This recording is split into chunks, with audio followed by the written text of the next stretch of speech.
Mga itim na ahas sa panaginip, babala ba o isang pagliligtas? May mga panaginip na hindi mo basta makakalimutan. Mga panaginip na parang totoo at may dalang takot kahit paggising mo.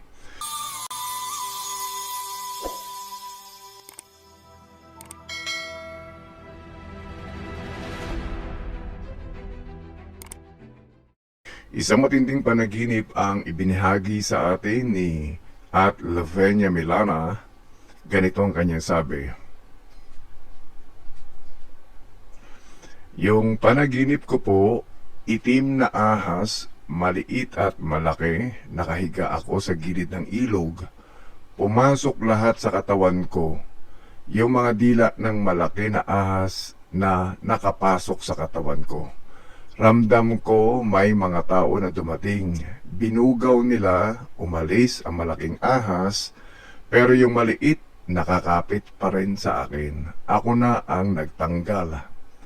After noon, dali-dali kaming lumusong sa ilog para makaalis kasi may ahas na itim na malaki na gusto kaming habulin. Welcome back to Patnubay TV. Isipin mo ito, tahimik ang paligid, nakahiga ka sa gilid ng ilog, may hinawa ng agos ng tubig, pero biglang may gumagapang na itim na ahas. Hindi lang isa, kundi dalawa, isang maliit at isang napakalaki. Unti-unti silang lumalapit hanggang sa pumasok sa iyong katawan. At ang pinakanakakatakot, ang dila ng malaking ahas pumasok sa loob mo. Isang pakiramdam ng takot, kawalan ng kontrol, pero biglang may mga taong dumating. Tinaboy nila ang mga ahas, umalis sa malaking ahas, pero ang maliit, kumapit pa rin sa iyo at ikaw mismo ang nagtanggal nito. Pagkatapos, dali-dali kayong tumakbo, lumusong ulit sa ilog para makatakas. Dahil ang malaking itim na ahas, gusto pa rin kayong habulin. Mga kaibigan, narito ang unang kahulugan ng panaginip na ito ni Lavenia. Mga negatibong impluensya o problema. Ito ang kadalasang kahulugan ng mga itim na ahas.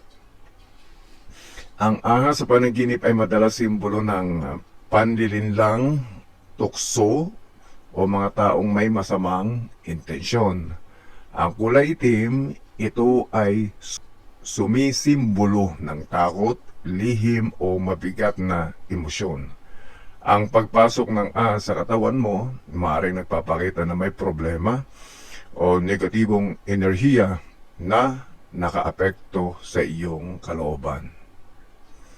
Ang ikalawang kahulugan naman ay ang paglabag sa personal na hangganan. Ang eksenang pumasok ang ahas sa katawan, lalo na ang dila, ito ay simbolo na matinding paglabag sa iyong emosyon o pagkatao. Meron bang parang crossing the line? Maaring may taong sobrang nakakaapekto sa iyo o sitwasyong hindi mo kontrolado.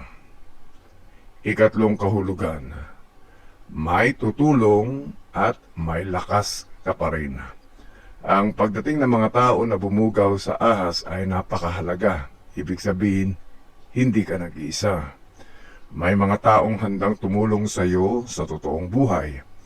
At ang pinakamahalaga, ikaw mismo ang nagtanggal ng maliit na ahas. Ibig sabihin, may kakayan kang lumaban at alisin ang problema sa sarili mong paraan. Ikaapat na kahulugan, hindi pa tapos ang pagsubok. Kahit umalis ang malaking ahas, hinabol pa rin kayo nito. Ito ay senyales na ang problema ay maaaring bumalik. O may natitira pang takot na kailangan mong harapin. Ang ilog naman ay sumisimbolo ng paglilinis at pagbabago. Ang paglusong nyo sa ilog ay hindi aksidente. Ang ilog ay simbolo ng paglilinis, bagong simula, paglayo sa panganib. Ibig sabihin, may paraan para makalaya ka sa bigat na dinadala mo. Tanungin mo ang iyong sarili, may tao ba o sitwasyon na sumisira sa kapayapaan mo ngayon? May problema ka bang pilit mong tinatanggal pero pabalik-balik siya? Sino ang taong tumutulong sa iyo sa oras na ikaw ay takot na takot? Ang panaginip mong ito ay hindi lang tungkol sa takot. Ito ay kwento ng pag-atake, pagliligtas at paglaban. Maaring may mga bagay na pumapasok sa buhay mo na hindi mo gusto.